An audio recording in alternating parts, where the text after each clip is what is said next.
Hey everybody, this is Angelo here and welcome to another amazing video about the future for gay relationships, the future for the gay culture. I'm going to share with you very mission critical ideas here that will help you find out what you need to do in 2019 and going forward to succeed in relationships.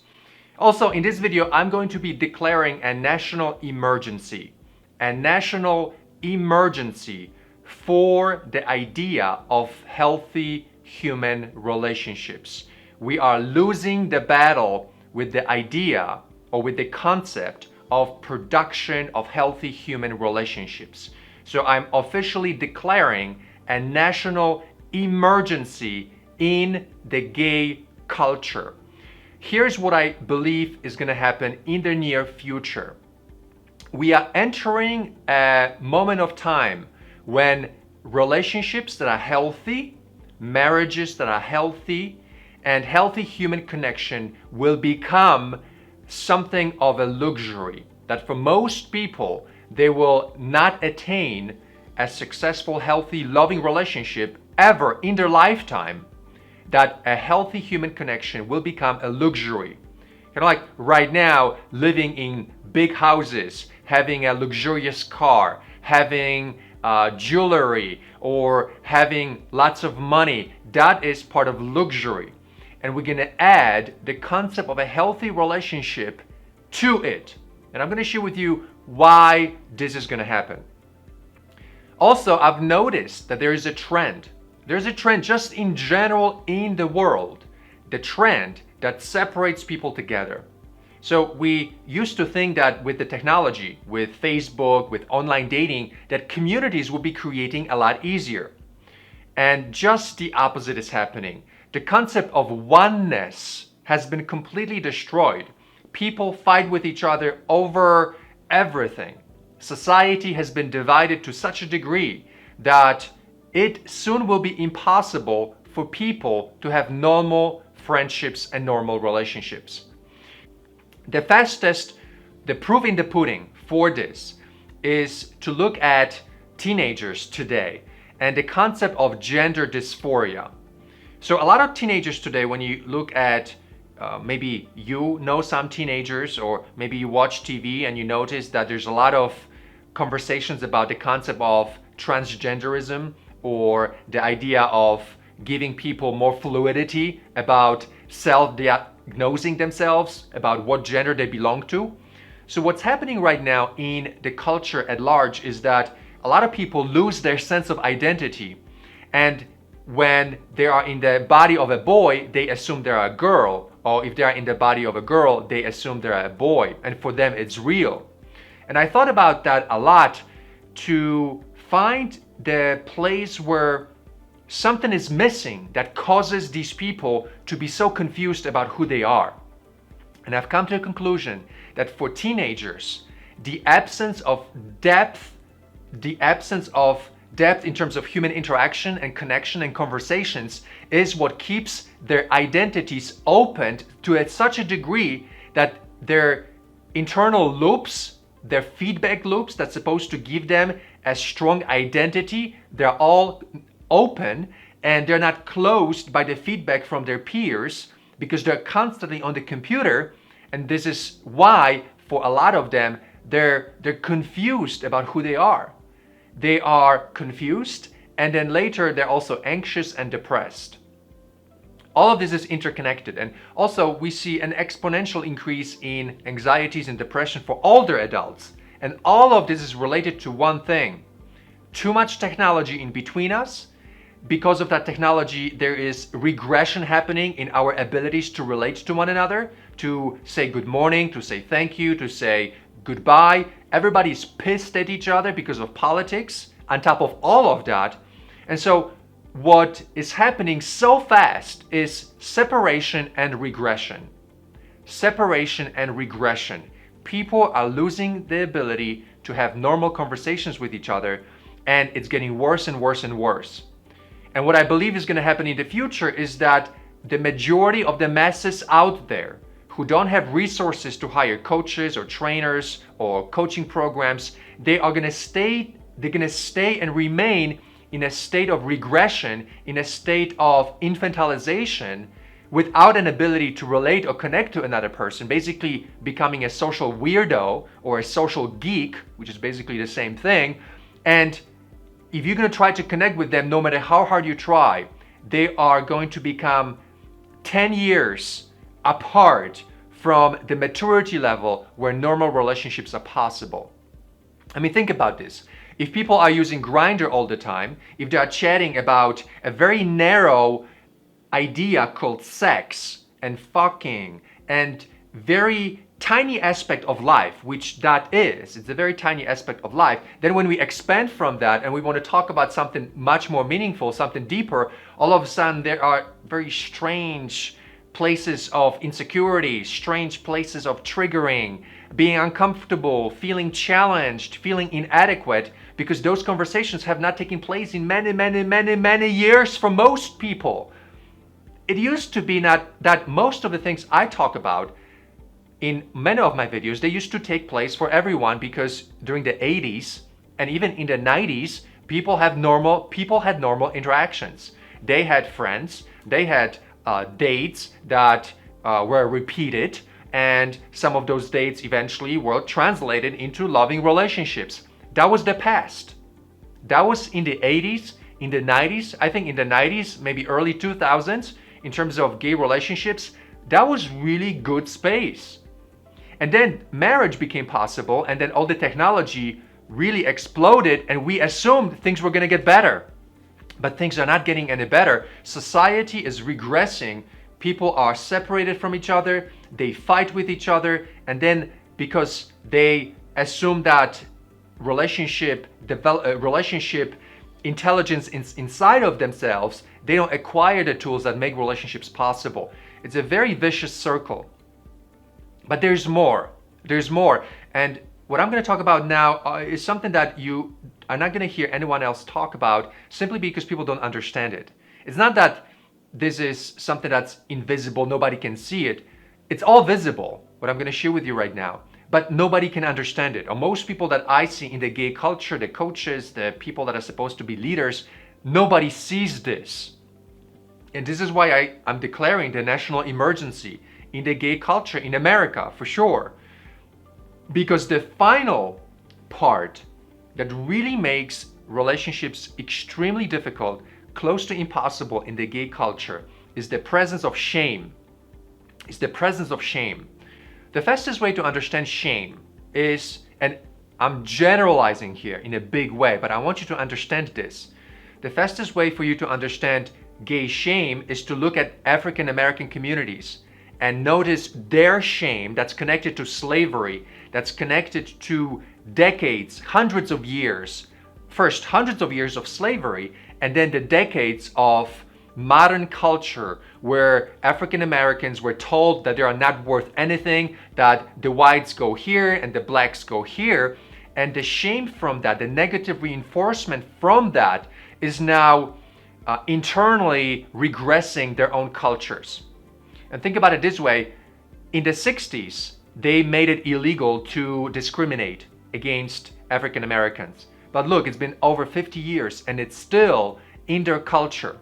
If you look at statistics, most of the crimes are committed by African American men. And within their own culture, they have extraordinary level of violence. There's a lot of recidivism. People go to prison, come out of the prison, go back to prison. And we ask the question, what's happening that causes all of that? Are these people really that dysfunctional? Or there's something underneath the visible that's happening, that's invisible, that causes them to behave this way? And it's called shame. And it's embedded in the culture, and there's an engine of shame within the culture that creates it. And so that's African American communities. Now we look at gay communities, we have exactly the same thing happening. But people don't see it because it's difficult to see. Shame in general is a very difficult to understand concept, because shame, people say it's an emotion, but it's an emotion that's not felt. You can't feel the kind of shame that we're talking about here. You can't feel it. I can't feel it. Nobody can feel it.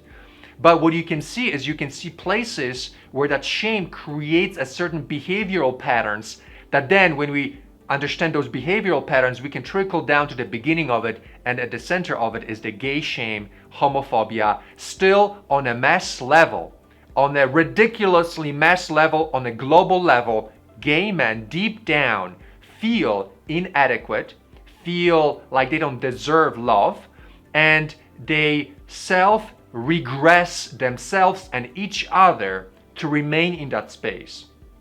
I'm going to share with you examples of shaming trends in the gay culture. And some of you are going to be shocked because you have been tolerating that, you have been accepting that.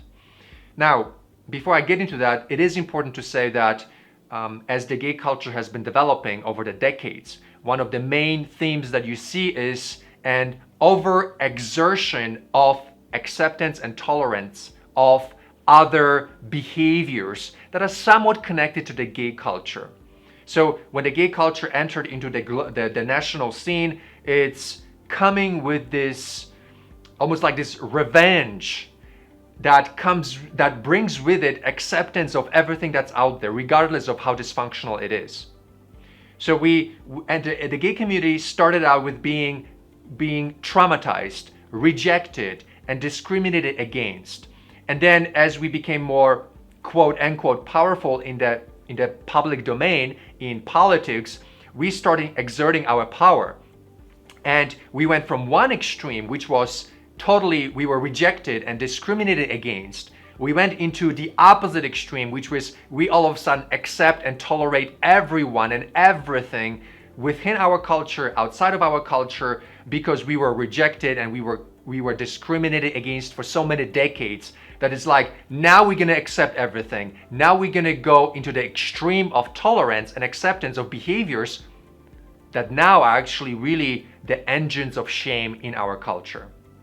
So there are certain behaviors that are very popular in the gay culture that are what I call the engines of shame. These are viruses.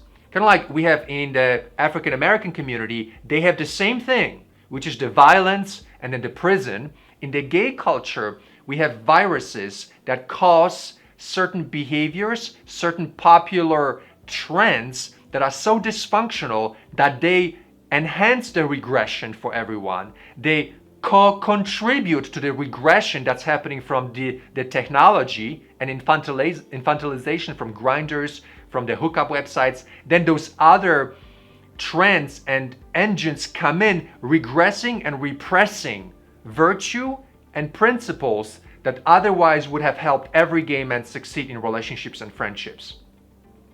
As an example, we can use the drag queens as an example of that virus that is taking a hold and that is now being popularized by the media, by a lot of the gay places, social events, networking events, without realizing that that is an energy and an example of a shaming behavior. A shaming behavior. People forget, and by the way, I'm not against drag queens, but I'm against the idea of drag queens being normalized in the gay culture. So yes, I believe that anybody can do whatever they want. You can do whatever you want, but don't bring that into a space of social interactions that is supposed to be about something completely different. So basically, we don't want to bring circus or entertainment into a space of something very serious, like love and relationships, right? So first we need to decide and choose that love and relationships, these are places that we got to build an extraordinary protective barrier around it, not allow pollution to enter into that space. But we have allowed pollution to enter into all of our spaces. Drag queens, as an example, what a drag queen is simply a person that used to be a puppet master. So imagine my hand is like a puppet. I have a figure here of some kind of puppet. I put my hand into a puppet and I start talking to people through my puppet. Hello, how are you? What's going on? Right, through my puppet. A drag queen is a person that takes the mask from the hand and puts it on all of his body or her body or whoever's body. That's a drag queens. And imagine you were at a party, all of a sudden someone walked up to you having a puppet in his hand and interacting to you through the puppet. You would think that person is crazy or basically retarded, right? But then if the hand disappears and the costume gets embedded into the whole person, all of a sudden people accept it. It's crazy. It's an identity crisis for most, if not all, of the men who choose to dress up themselves as someone else. Someone else.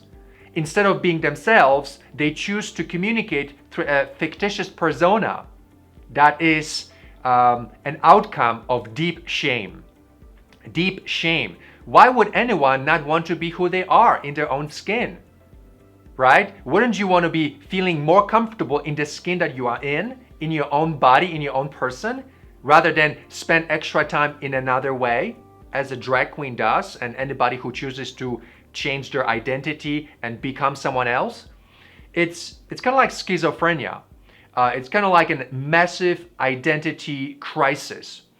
And the shaming culture, or the shaming engine, which also then becomes a shaming culture when these things are not questioned, is now regressing us even further.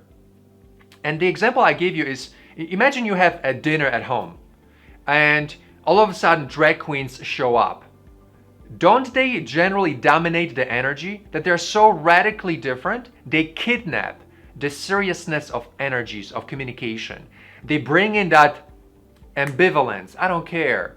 And in their language, in their body disposition, in their communication, you see that tendency to be disassociated from reality. Disassociated from reality in a real way. They're disconnected and protecting themselves through that very vivid example of ambivalence, detachment, not caring, and you see that even in their mouth expression, in their that kind of style has been embedded in the memory of that person's body. It's like a mixture of a effeminate guy with total ambivalence and not caring. You're like, whatever, oh whatever. And usually that's connected to a sexualized expression of the gay identity. And so that's why, these viruses, when they take hold in any culture, they produce these very dangerous trends that if they're not rejected, they become normalized, and people never acquire the skills that are necessary for healthy relationships and friendships for the rest of their lives. Because in the presence of a drag queen, well, let me ask you this. Do you think that Bill Gates or Steve Jobs or anybody that's famous out there, that if a drag queen's entered into that person's presence, do you think they would want to stick around?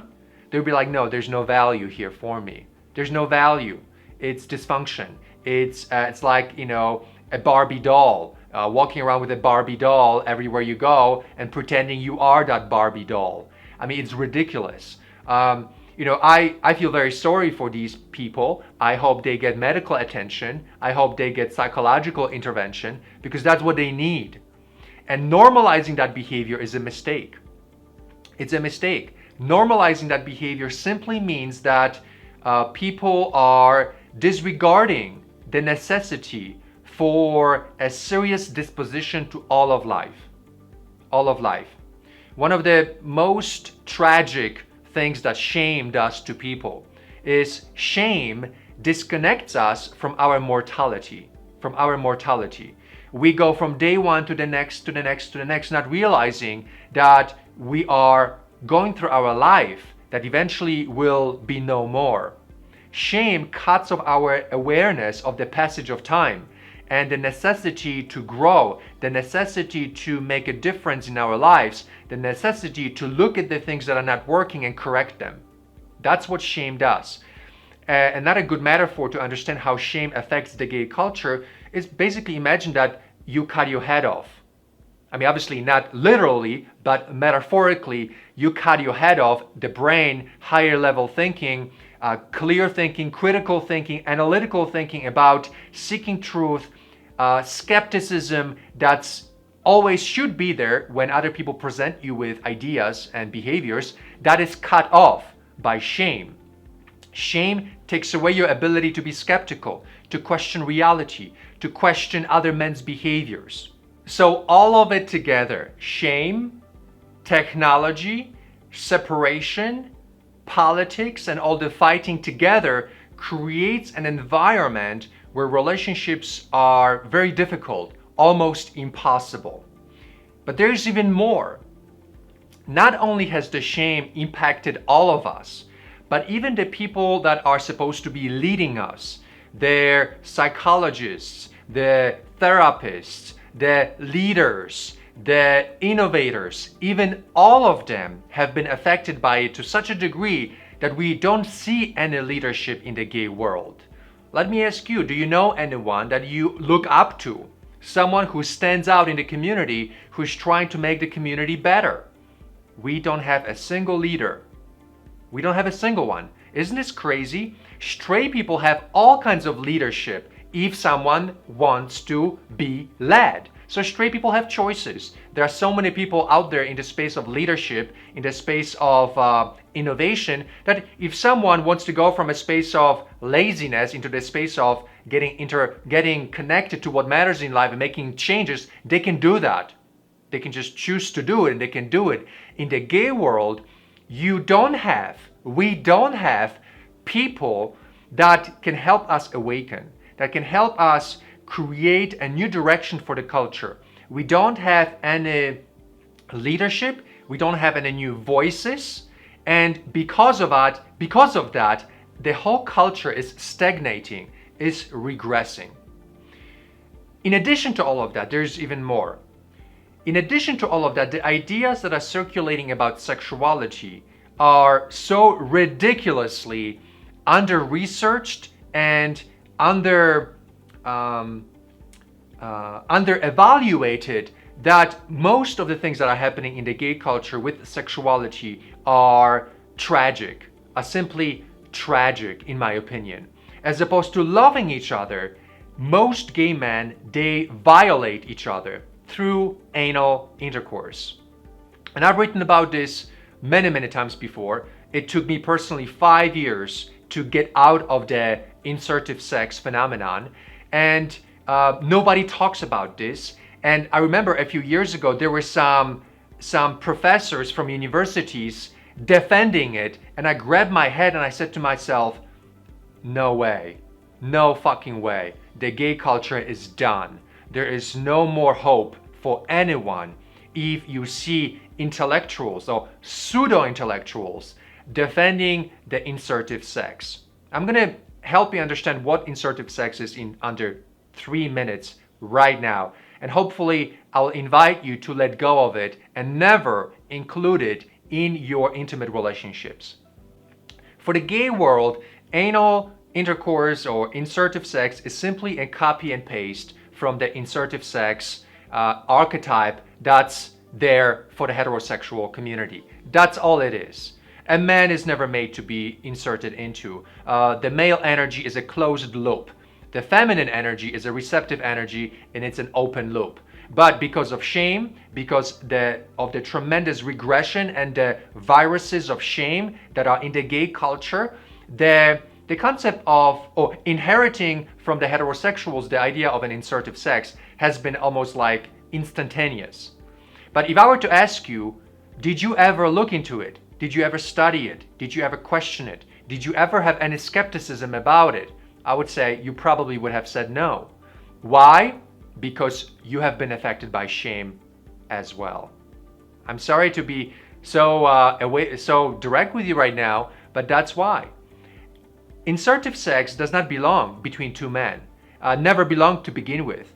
But one has to zoom out of the gay culture, really look at everything that's happening, and witness what's happening, and then bring in some intelligence to it that for most people has been dumbed down because of shame, and then we can see all the shaming viruses that are happening in the culture. The drag queens, the leather people, the bears who don't take care of their bodies and they are promoting their masculinity through the obesity. Then we've got all the S&M, we've got the drag queens, I already said that, and what unites all of it is the very lowering tribal sexuality through the perverted insertive sex. I'm gonna share with you something in addition to this, because I really care for your ability at least once in your lifetime that you taste true intimacy, true intimacy. So what I'm going to share with you will be very direct because I really want you to have love in your life. Insertive sex in the gay world, it's simply bringing fecal matter, shit, scat into our lives. That's what it is. When I was 13 years old and I felt that I had desire to be with men, if someone told me one day I'm going to be putting my body into a rectum where there is scat all around it, no matter how clean it is, there's always scat and shit, fecal matter in it, I would be like, you must be crazy. But now it's normalized all across the culture. Insertive sex has been normalized, and with insertive sex in the gay culture, always, no matter how clean you are, you bring scat, you bring fecal matter into the most delicate space of human interaction. So yes, for some people, insertive sex could become like a hobby, dangerous hobby. Let them have it. Let them have it. But I'll tell you, if you bring fecal matter into your most intimate relationships, you will not have intimate relationships because it's simply those two are contradictory forces. You can play around with your body the way you want, you can experiment, you can do all kinds of crazy stuff, but if you continue bringing fecal matter into the most intimate moments of you and your lover, then of course we continue to have shaming dispositions towards each other because there's fecal matter inside of our deepest, most intricate, most special spiritual places of interaction. And anybody who cannot see that is a person who is brainwashed, dumbed down by shame, who simply cannot see facts. That if you want something special in your life, that something special has to be protected because it's a virtuous something. Love and sexuality at a certain moment in life, not all the time, but when you graduate after 40, after 50, you don't play games with your body, you don't play games with your lover's body, you bring in peace, beauty, and spiritual sprinkle and protection for all kinds of contamination, including shit, scat, fecal matter. I'm like, I'm kind of done describing the physiological contradictions in terms of the insertive sex for a man. And I just would rather persuade you with the fecal matter discussion about stopping it, because what you're doing is you're bringing fecal matter, shit, in between you and your lover. Nothing good will ever come from that. I'm willing to take this further to say that nobody in all of the world, nobody can have love when shit is part of their sexuality. You can't have it because your lover and you unconsciously you look at shit. When you have sex, you always are checking, are we clean? Are we dirty? When the bottom needs to clean himself out, it's like no matter what shower attachments he uses, what kind of technology he uses, there's like fecal matter all over the apartment. I mean, it's like, do you want to live around shit? I don't. And that is why I stopped anal intercourse a while back. And it took me about 5 years, but I overcome it. My life is radically different. And I have to include this in this discussion because we have to be honest about all the cultural artifacts in the gay culture. The drag queens, the anal intercourse, the bears, the leather people who are just nasty. They're just nasty. All of these viruses and the shame and the negligence to look at science, the negligence to look at virtue, they're so profound out there that this is why I'm declaring a national emergency for everyone. Because all the things that you are doing are never, ever, ever going to lead to a healthy, normal relationships. And years are passing by, you are not getting any younger. And if you're fucking around with your life, and if you are assuming that you know how to make it work, yet you have no results to prove otherwise, you are going to contribute to the regression and the dumbing down of the gay culture forever. Forever. And I believe what needs to happen is, first of all, we need to identify and be aware of these shaming viruses in our culture. We need to understand how technology separates us from each other.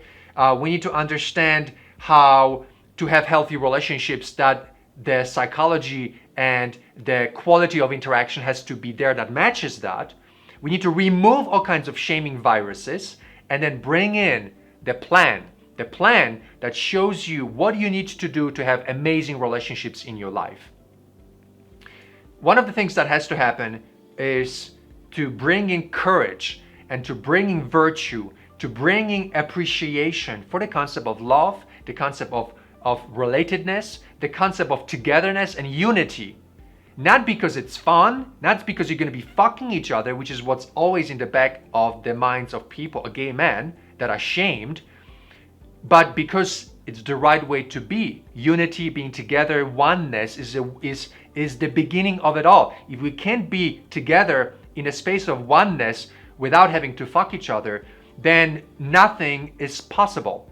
Nothing is possible. In fact, all the good things, all the virtues, all the love, all the beauty of human-to-human interactions in the gay world, all of that is inaccessible unless we start out with oneness. With oneness. And those people that oppose or that cannot produce oneness, that they're the ones who are shamed, and this is how they can self-identify, and they can recognize that for them it's impossible to be with other gay men without fucking them or having them fuck them, or without the drag queens or all kinds of dysfunctions around the perimeters polluting the interaction, to disconnect them from looking into the eyes of another gay man and noticing that the shame is there, and we devalue each other, we reject each other, we compartmentalize each other based on penis sizes, based on externalized, objectified, crazy ways of looking at each other, and nobody can connect as a result of that. But you have to feel it, you have to see it like I've seen it, and awaken from that. And then we can add to that non-insertive sex. So learning about sexuality is important, because if insertive sex is so magical, why isn't it enough to make people love each other? Right?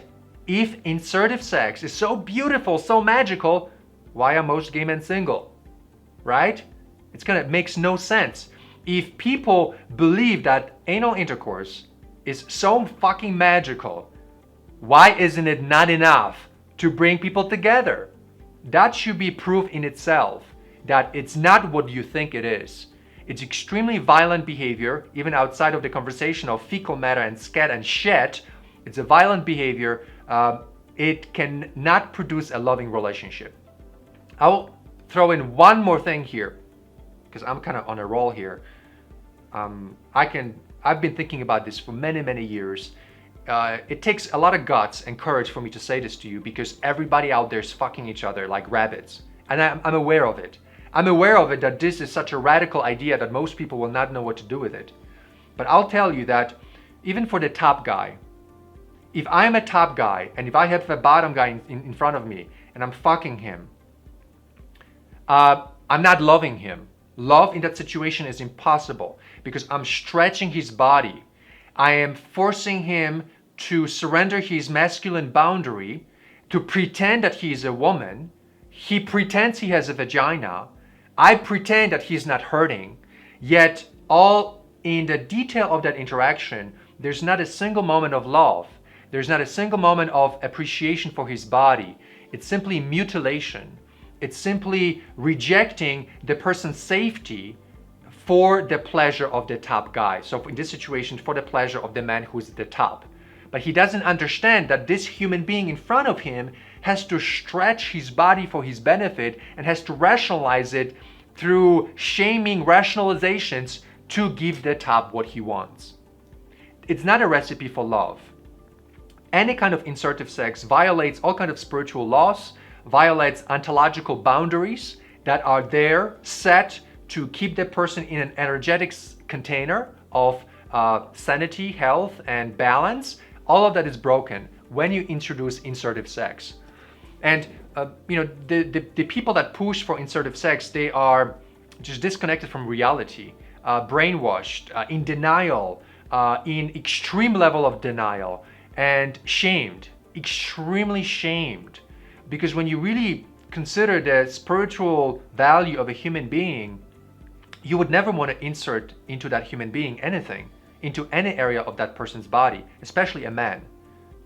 I would probably say, when we talk about a man is not a living entity to ever be inserted into, ever.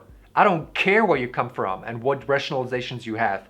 There is no logical explanation for one man inserting into another man. The explanation starts out with devaluing the man first and then claiming that it's okay to insert into him. So shame will always be the energy underneath insertive sex. And you will notice it because when it takes place, it's never really pleasurable. Pleasure is a rationalization. I've been a bottom many times in my life, and I know from my own experience that pleasure is invented. Pleasure is invented. And when during sexuality, when it finishes, there is a moment of a very there is a split second of trauma that happens. And every man will notice that. There is a split second where you realize what just happened was something dark, something that came from a space of complete destruction of spiritual and ontological boundaries and barriers that a man has around him at all times to contain masculinity, to contain his ability to be himself. If someone wants to take this further, the place to answer the question, is anal sex or insertive sex good for a man or not, is the domain of ontology. It's not just the physicality of it, it's not just the physiology of it, even though that is, to me, that has always been self-explanatory. But if people really want to understand the deeper effects of it, you go into the domain of ontology, not in the domain of just pleasure. And speaking of pleasure, most people want sexual pleasure.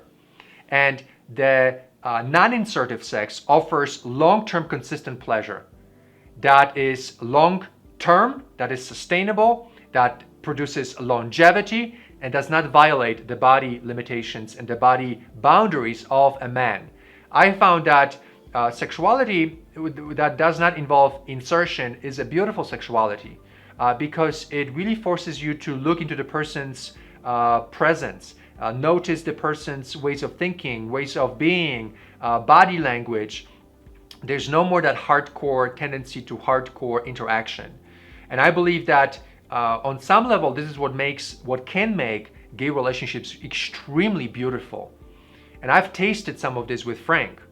And I've come to a conclusion that when you love another man, when you truly, truly love another man, you would never want to insert into him, or you would never break his boundary as a man, the masculine boundary around him.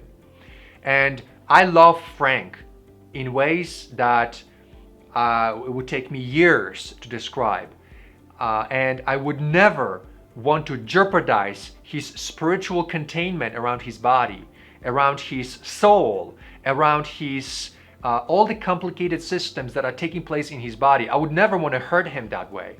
And so that's another reason why I've discovered that insertive sex is really dangerous and can never be present in a space of love. If I love someone, I want that person to be whole, wholesome, complete. I want that person to be healthy. I don't want to experiment and insert things into that person's body during a moment of true connection and intimate sensibility. I would never want to do that. And I suspect that because I fell in love with Frank on many times across many years, even in different climates. We met in Miami, and I fell in love with him multiple times here in Denver as we climbed the mountains. And I believe, coming back to my point, I believe that because I've had that ability to fall in love in a real way with another man, that it only means that most gay men out there have never loved. They've never loved another man. Because if they did, they would have understood insertive sex for what it really is. It's a mutilation. It's a mutilation. You know, the gay culture it's like a ship that has sunk, and the level of water above the ship is the level of shame that's happening in our culture. People have lost the ability for rational thinking. People have lost the ability to recognize shame, to recognize destruction, to recognize self-destruction, to recognize how we self-destruct and destruct others in the process. All of that has become invisible. people can see it and they wonder, why is everybody so unhealthy? Why is everybody depressed, anxious, and single all the time? Well, that's why. That's why. And we have a national emergency. We have a worldwide emergency with relationships. But in the gay space, we have extra emergency because the shame, just like in African American communities, this shame is going to destroy all of us. It's already destroying all of us. These viruses that shame produces, they're so potent and so invisible that if you're not going to understand these ideas, you're going to become a victim to that. You're going to become a victim. And the people that promote insertive sex, people that promote drag queens, people that promote leather clubs and all the, the pigs, some people call themselves pigs. These people are contributing to it and you need to stay away from them. If you want to taste true love, true intimacy ever in your life, and if you're in your 40s and if you've never had that true intimacy and love, you don't have a lot of time to lose. You don't have a lot of time to waste anymore because life passes by fast and relationships take many years to create. And the skill level and competency that you need to create for yourself, that takes many months too.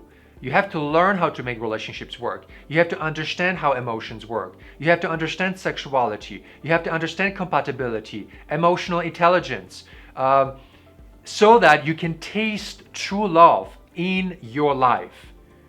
And I care about you so much, and I love you on a certain level so much that I am willing to step outside of the programming of the gay culture and deliver to you ideas that stand a chance of that self-correction for you. That I actually believe you can self-correct.